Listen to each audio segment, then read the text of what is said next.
Hey heroes, Cap here, and today I'm breaking down the Thor Love and Thunder trailer that drops last night during the NBA playoffs game.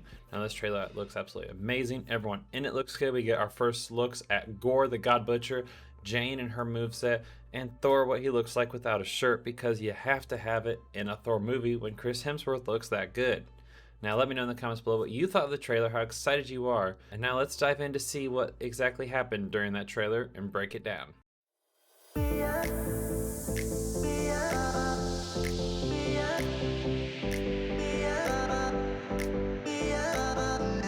So the trailer starts off with Gorr kind of telling the story of Thor Odinson, the space Viking, which I would love if that was like a little spoof movie that someone made, like Thor Odinson, the space Viking. It sounds so cool, but I love the kind of comedy that it brings to the movie.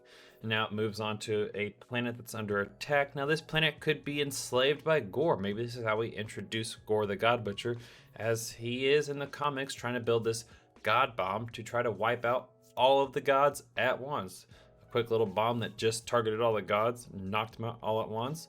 Kind of feels like it completes your purpose that you kind of have in life, I guess, since the gods turned their backs on him when he prayed to save his parents, and they did not answer. Now that is the comic run. We'll see what they do with the MCU. They like to put their fresh spin, their fresh twist on it, so we'll see, and I'm very excited to see how that plays out. Now next up we got Thor bringing down Stormbreaker and changing into his outfit, but as they do, all the way to his left, or to our left, his right, you see a whole bunch of negative space. Is someone supposed to be there? Did they do the whole like the Spider-Man where they cut out Toby and Andrew? Did they just like cut somebody out there? Is it supposed to be Beta Ray Bill? Are we supposed to get another Thor in this Thor action-packed movie? Are we supposed to just get like variants every time we see a Marvel movie now? I just can't help it. We've gotten 3 Spider-Man. We've gotten like 4 Doctor Stranges. I just want more of everybody, I guess. But it's really interesting to see that negative space there, and Thor bringing down the hammer and one of his suits that we see in this trailer. Now we see to another battle on another planet, and it looks like there's a lot of travel in this, as we see Thor's magical chariot of being wielded by 2 goats, Tooth Grinder, Tooth Gnasher. I absolutely love the fact that they brought them into the movie, and it kind of shows that they need a way to kind of teleport to other realms. So you see Stormbreaker being used, and the Rainbow Bridge kind of style coming off the back end of the chariot, showing that they can go to other realms and get to wherever they want to pretty easily. As we've seen them on Midgard, we see them go to Olympus. Where else does this movie take place? And I think there's going to be a lot of travel, a lot of different world scenes. We've got the Guardians going to other planets. We'll have Thor traveling to other planets, other realms. It really opens up the possibility that anything is possible now that the multiverse is open. Now that we have Stormbreaker that can take us anywhere we want to go, I'm very excited to see what they do and who they introduce through this manner. Now we see the battle on this other planet, and Mjolnir starts to come back to Thor, and you see the enjoyment. He sees it, he can taste it, and Mjolnir rejects and goes back the other way, and boom, Jane catches it. We've already seen Jane. Jane looks absolutely amazing. I'm very happy with the way that Natalie Portman looks in the movie. But the one thing I do notice about this scene, and a couple other scenes down the road in the trailer, is that when Thor's reaching for Mjolnir, he doesn't have that helmet on. After Jane grabs that helmet, all of a sudden he has the helmet on. He screams Jane, and it cuts them looking at each other, with Jane not wielding her hammer, or not wielding that helmet anymore. It kind of makes us wonder, did they just kind of clip and piece different scenes together? Or are there just drastic suit changes miraculously in the middle of this?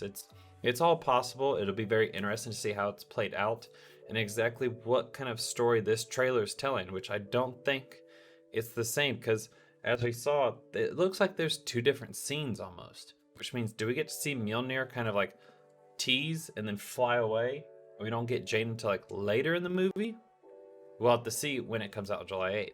But the next part of the trailer is a first quick glimpse of Jane coming down into like this hallway, and you have our first looks at, not our first looks in this movie at least, of the Living Tribunal, who's been teased in Loki, Multiverse of Madness, and who knows what else. Now the Living Tribunal, if you don't know who he is, he pretty much oversees everybody in the multiverse. There's no one else like him. There's no other variants. Now, in this hall, we'll also see it later on down the road that not only do we have the Living Tribunal, but right next to him, we have what appears to be the Watcher. You can kind of tell bald head, the collar of his cape is puffed up, coming up. You can see that a little bit.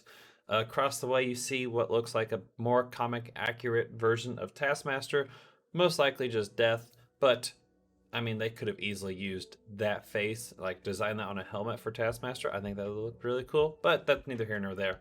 And it cuts to these black looking clouds. Some it look like some kind of like maybe celestial being sitting in them, and like some kind of light, dark clouds, gloomy, a rock either going towards it, or I'm not really for sure how that's going to play out, but it looks as if that is where Gorr kind of resides. And we get our first looks at Gorr the God Butcher. And let me tell you, I love the way he looks. I love the contrast, the black, the white, the how you can see everything that's happening like on his face. You see what he's gone through. Gorr doesn't have any superhuman abilities. He just has thousands of years of experience, as he said in the comics. Now, he does wield All Black, which is a necro sword, symbiote sword, and it is normally wielded by Null, who Null used that to cut off the celestial head that got nowhere. So it'll be interesting to see what this sword does. However, in the trailer, it looks like just a basic sword, and I kind of like that. I like the reserved CGI on Gorr and his weapon. I think we'll get it more so in the movie, but for now, I love that. It's simple, it's clean, you get black and white, it's just there, and that's our first introduction to Christian Bale's Gorr the God Butcher, which also when seeing him, it kind of looked like I couldn't stop hearing Batman a little bit, just a little bit, but that's not the right universe. However, I think he's going to play this part very well. I like the way he's playing it, portraying it, no emotion, straight face, except for when he's like, ah, that's kind of creepy. That's a little creepy, and I like it. I like the creepiness. Another aspect I want to touch on with Gorr is those black looking tentacles that are just weaving in and out around this planet that he's on, and it kind of makes us wonder the symbiotes, how they move. They kind of look like tentacles. And could this be a symbiote homeworld? Could we get introduced to Null? Could this lead to some kind of crazy universe where venomized variants of people and humans run around? Like, that'd be amazing. That's crazy. I don't think it's gonna go there. However, I'm a huge fan of Venom. I love when people are venomized, like venomized Doctor Strange, venomized Hulk.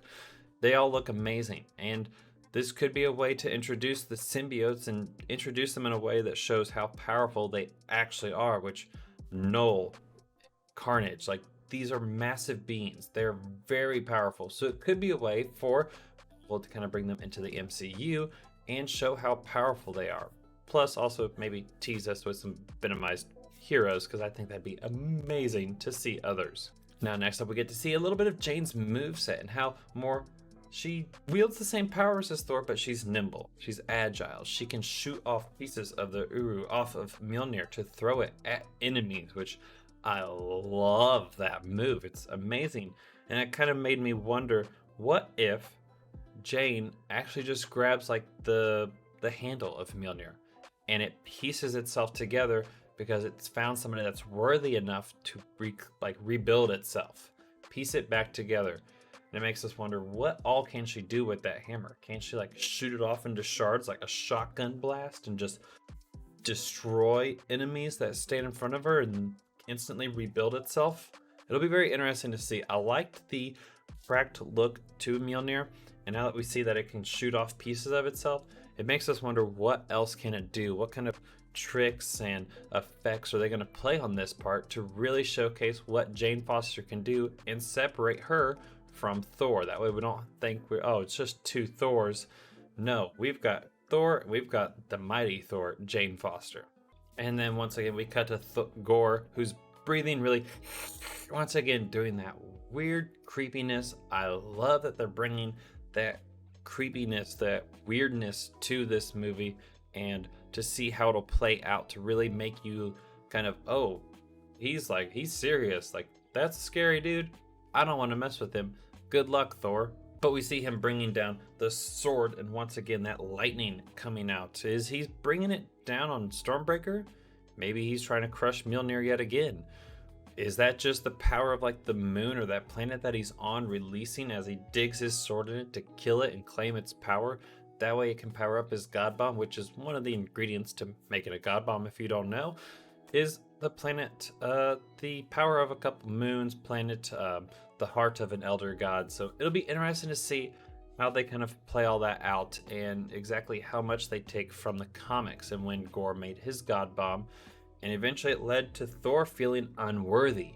And Thor could feel unworthy by the end of this and leave Stormbreaker, leave Mjolnir, and kind of ride off into the sunset. And that's how they get Thor out of the MCU, as we're kind of seeing a fresh take on the heroes and villains that we have with Phase 4. And with Thor riding out, we have Jane Foster, of course, but how cool would it be to have the original wielder of Stormbreaker come in? And that's where Beta Ray Bill comes in. Now, Beta Ray Bill in the comics was the original wielder of Stormbreaker. Beta Ray Bill and Thor were fighting to the death, Odin said. Beta Ray Bill got the upper hand and refused to take Thor's life. Now, because of this, he left Thor with Mjolnir, and they gave him Stormbreaker instead. So, Beta Ray Bill is the original wielder of Stormbreaker. So it'll be kind of an homage. Leave Thor, let him go, reside out, see over New Asgard, have Jane Foster take over the helm of Thor with Beta Ray Bill by her side, wielding Stormbreaker, Mjolnir, and give us both those in the MCU, which I think would be absolutely amazing to see and a fun little dynamic to see what they bring to the table. Then we cut to another battle where only Thor is in color, and we always see this whenever they're battling Gorr, whether it's Thor and him or Valkyrie and him, and we saw Valkyrie wield one of Zeus's lightning bolts as like a sword, kind of fighting off Gorr a little bit. Makes you wonder, I wonder if she dies because she got in the way of this, and exactly what it means when everything's in black and white, and the only power source, or only light source I should say they have, is from that lightning bolt, and when Thor has all of his lightning coming out.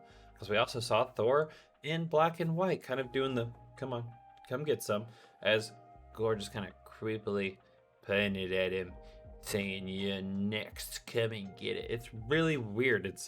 I like the way they're playing this movie. Like, it definitely has its comedy scenes. It's definitely like the comedy that we saw in Thor Ragnarok, but it's also that creepy, spooky seriousness that Gorr carries, and the fact that this movie could leave us with a really big ending, something massive happening, and it could lead to a death of a major hero or something even, I don't know, worse than that somehow.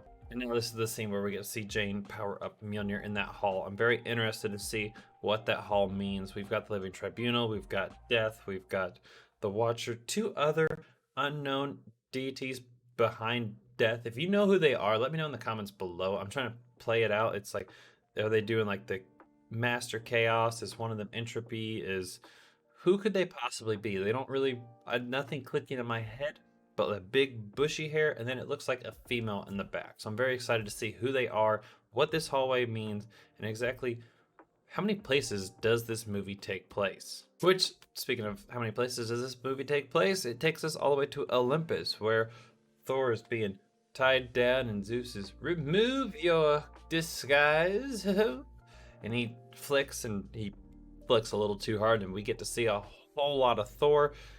Luckily, some of it's blurred out, or unluckily, depending on who you are and how much of Chris Hemsworth you would like to see. It'll be interesting to see how much we see in the movie, so be warning, you might see some cheek action in the movie. But nice little comedy, all the females kind of fainting. You even see the guards in the back kind of stagger a little bit from it, and Jane and Valkyrie just kind of looking on, eating some grapes, admiring the view, which I don't blame them, but it's kind of a fun way to introduce Olympus and exactly what they did. And Thor just screaming, "You flicked too hard, damn it." I love that. I love the comedy. And ultimately, it sets up for very contrast styles. Once again, bringing us back to that black and white theme. Wherever we saw Gorr, it was black and white, very one side or the other, very funny, very serious. It looks like the movie and the theme behind it is going to be back and forth. You're going to laugh and then, oh shit, laugh, oh shit, back and forth. And I love that concept. I love that idea to really make us laugh, get us invested in this Thor story and exactly what it could mean for the Phase 4 of Marvel Universe. Now let me know in the comments below what you thought of the trailer. Did I miss any theories? Did I miss something in the trailer I need to go back and look? Or is there something you'd like to take a closer look at? Let me know, and be sure to smash that like, hit the subscribe for more Marvel breakdowns, Marvel news. And as always, stay amazing, and I'll see y'all in the next video. Bye bye.